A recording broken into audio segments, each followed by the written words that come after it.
After 6 months traveling the world, it's time for the debrief. Here are the highs, the lows, and the lessons I'll never forget. Hello everyone, after that dramatic intro, I'm Paige, I'm 26, and I just got back from a career break this year. I spent 2 months in Australia, 3 weeks in New Zealand, 1 month in Thailand, 2 weeks in Cambodia, and 3 weeks around Europe, including Gozo, Budapest, Lake Bled, Ljubljana, and Salzburg. It was quite the adventure. It was my first time solo traveling. It was my first time doing long-term travel of any kind, but I really wanted a reset from work, a break from the grind of work and study. And yeah, here we are on the other side of it, looking back at how it has shaped me and left me with core memories. I've decided we want to start positive. We're going to start with the highs of the trip, and I am limiting myself to talking about one highlight per country, otherwise I could talk for a very, very long time. So let's start with Australia. My highlight had to be scuba diving on the Great Barrier Reef. It was just the light sort of shining in from the surface of the sea down onto the coral where we were swimming. We had the flippers on, we had the tanks, we really looked the part. I was with my friend Celine and our dive guide Sol, and we saw an octopus, a sea turtle, a flatfish, clownfish, dory fish, all sorts of colourful tropical fish. It was amazing. Next up we have New Zealand, and my highlight has to be stargazing in Lake Tekapo. We were in the middle of a dark sky reserve, so you really don't get better stargazing than that. There was so little light pollution. We also had our phones all put away, so we didn't ruin our night vision. We were only using red lights. It kind of gave me an existential crisis, but in a good way. Looking out at the universe and all these stars that are millions and millions of light years away. Pretty crazy. And shout out to Caitlin and Isabella from my group tour who came with me for that stargazing experience. My highlight for Thailand was maybe the wackiest experience of my travels, where I got caught up in a nationwide water fight. They have this festival called Songkran to celebrate Thai New Year, and literally all the locals and all the tourists go out to the streets every day for 3 days straight with water guns and buckets of water and hoses and this sort of flour paste, and just get in a huge water fight. No one is safe. There is no mercy from anyone, kids and adults alike, and it was just such an amazing atmosphere. We experienced it in Kanchanaburi, which is a little bit less touristy than some other places in Thailand, and I did manage to source a pink water gun from 7-Eleven, which I was very happy with. For Cambodia, the highlight was obviously Angkor Wat. It's like the icon, the symbol of the country. It's on their flag and it really is so impressive. It's a huge ancient temple complex, this Hindu Buddhist temple. The engravings on all of the walls, you could look at them for hours and hours, wandering around and trying to picture what would have been like 1,000 years ago. And for Europe, which I'm considering as a whole, when I consider my highlights, I'd say I really enjoyed swimming in Lake Bled. Slovenia in general is my new love and is probably top of my travel bucket list for places to return to. Just the mountains and the natural beauty there was amazing, and I just really enjoyed the sort of freshwater lake swimming. Apart from when there were these huge fish jumping out of the water, like fish this big were jumping out of the water near me, that gave me a bit of a fright. Honorary mention has to go to the pink hair era that happened while I was in New Zealand and a little bit while I was in Thailand. Obviously there were some mishaps later down the line which we don't talk about, but while it was pink and while it was looking vibrant and snazzy, I really enjoyed it and I really just felt unapologetically me. Moving on to the funny mishaps. So we have to start with the New Zealand bus saga, where we encountered the police on 2 consecutive bus journeys. The first time, a French tourist jumped onto our bus with his friend and claimed that someone had stolen his AirPods on the bus. It probably set us about an hour or 2 behind on our journey. The police got called, the wrong guy got arrested to start off with, we had to take witness statements, there was a lot going on, but it was okay. The right guy got arrested in the end, and that was the French guy, because he was very disruptive, and honestly, I hope he didn't get his AirPods back. The other police encounter was less unique. I think our bus driver was just speeding, but then his bus did break down about an hour after that police encounter. We were on a hill in the middle of nowhere, we had some some cows staring at us from across the road, and we were stranded. We were very, very lucky that a huge empty coach came by about half an hour afterwards, so we weren't waiting for too long. Another mishap was getting stuck in some torrential rain in Thailand. So I was there sort of at the start of monsoon season going into May, and we were in Chiang Mai. We were at an outdoor market strolling along, and then the heavens opened. The market cleared so quickly. All the stalls were sort of shutting their doors, and they had little covered areas inside the stalls. So we darted into one of the stalls. Very friendly owners, by the way, and we did buy a t-shirt from them as well. But we were all just like huddling inside this little cabin. They also had a power cut at the same time, typical, and then we were running to get out of it and back to our hotel with plastic bags over our head to try and keep us dry. Then we had the hair bleaching disaster. I did manage to bleach my hair strawberry blonde ginger by using what I thought was pink hair dye in Thailand from 7-Eleven. Okay, assessing the hair disaster. How bad does it look?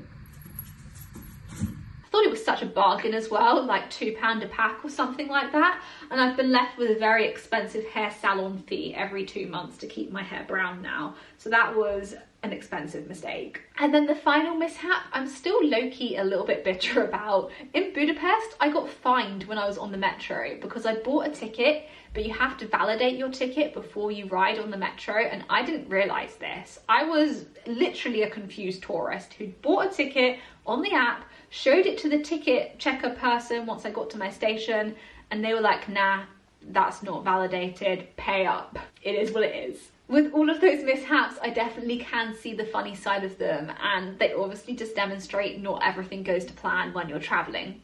However, there were some really challenging low moments that I don't talk about too often because I feel I've still got some sort of emotional weight attached to some of these things, but I wanted to talk about them in this video to give a really fair balanced view of my time traveling. The first real low was a few weeks into my time in Australia when I was in Sydney and then in the Blue Mountains and Port Stephens, where I struggled a bit with drinking and party culture amongst backpackers. I was traveling with people who liked to get drunk and party a lot and were a little bit disruptive, to say the least, in hostel dorm rooms, and I just wasn't like that. And it's not that I'm judgmental when people enjoy drinking and enjoy partying, but it really felt like it was impacting me. I was sleep deprived, which never helps if you're feeling stressed already. Self-doubt was creeping in as to whether I'd make the right decision to come solo traveling. I don't like to say this too often because it feels a bit crude saying it, but a pair of backpackers had sex in the bunk above me in a hostel dorm, and it was a very rickety bunk bed, and they knocked their possessions on my head as well while in the act. That tipped me over the edge. I left the dorm room in tears. I was just fuming. The next real low was in Cairns. So this was at the end of my 2 months in Australia, and I just got sick. I got the backpacker flu, and then it rained for 7 days straight. And all of my friends that I'd made while traveling had all left Cairns, so I was just by myself in this hostel room, feeling like crap. The third real low was when I got to Thailand. I was really shook up by this actually. It took me about a week to stop thinking and fixating about it every single day after it happened. But basically I went to a shopping centre on my first evening. I hadn't met a group tour yet or anything because I arrived a few days early, and I was struggling to get a taxi back home. So I was silly enough and naive enough to get into a tuk-tuk. Then it was a death trap tuk-tuk ride. Luckily, he did actually take me to my hotel, but wow, the speed, the overtaking, the acceleration, I've never experienced anything like it. I had my eyes shut and was just praying to make it through the journey. And then what really went wrong with that doomed tuk-tuk ride was I failed to negotiate with the tuk-tuk driver how much I was going to pay for my ride.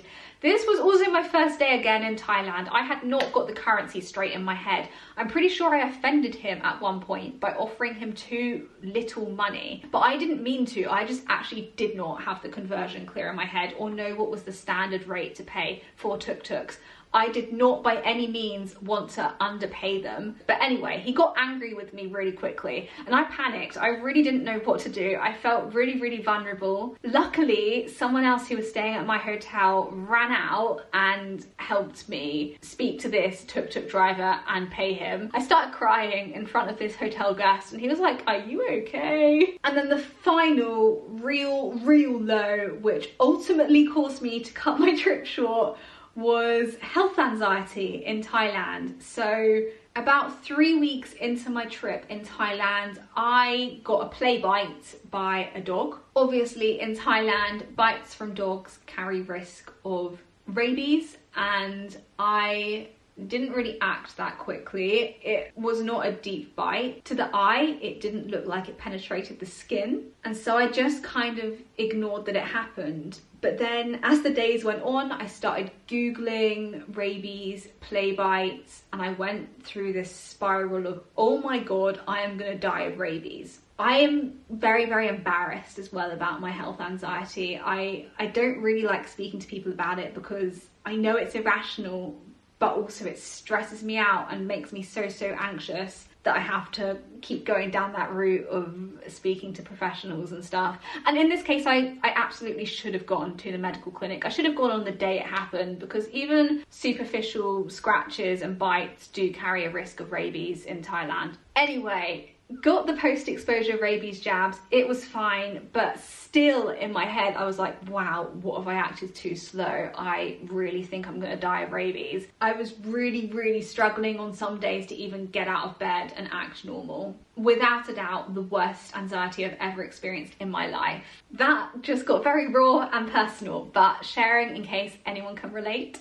Let's now talk about the people, the guest stars of my travels. It was the most amount of people I've met in such a short space of time since university. My social life was popping off, and I know it sounds cheesy, but your group tours really do become your travel family. They are your support network. Because you spend 24/7 with these people, you get to know them really well in such a short space of time. It actually makes me really sad that I haven't spoken to some of the people I travelled with in a while. It really does take a conscious effort to keep up with people, and I think I could have done better with that since getting back from travelling. I did say before travelling that I wanted to improve my confidence speaking to new people.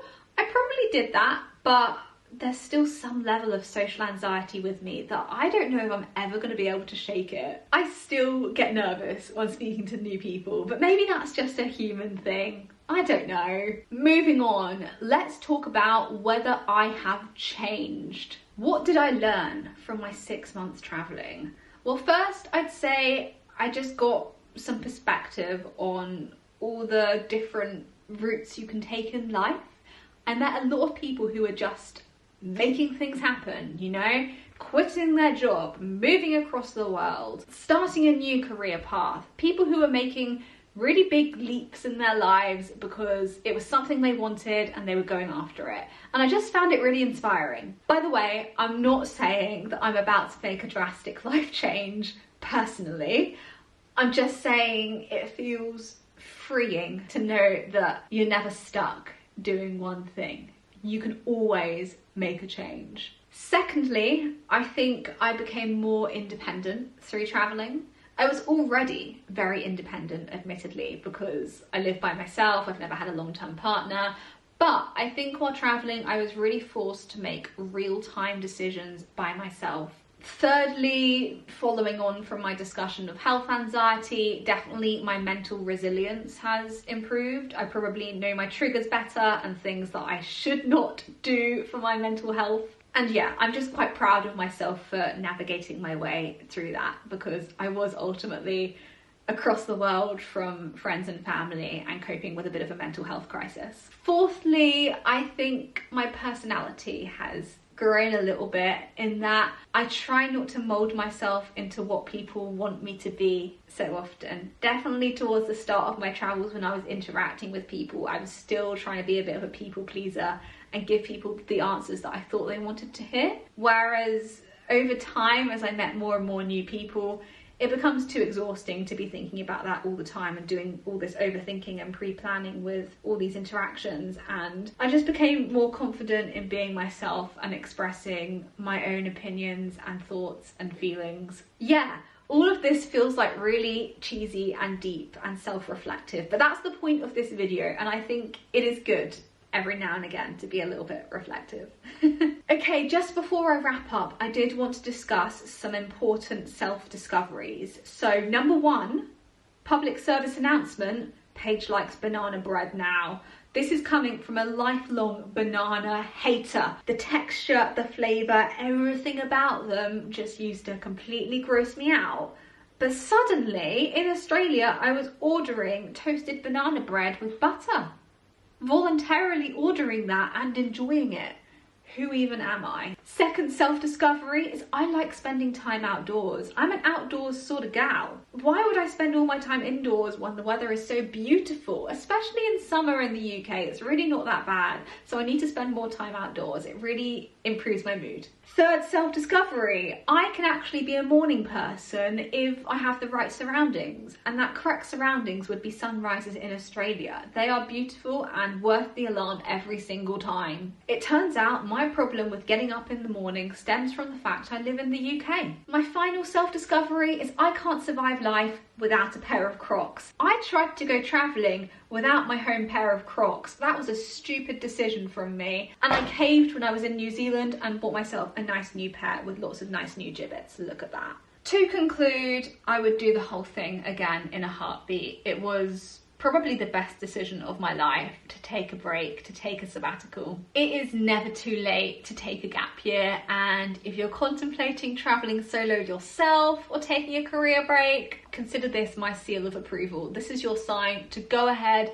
and do it. You won't regret it. And now I'm adjusting back to life in the UK. More videos will be coming on that soon, but thanks so much for watching this one. Give it a like if you enjoyed it, subscribe to the channel, follow my other socials, particularly Instagram and TikTok, linked in the description, and I will see you guys soon with another video.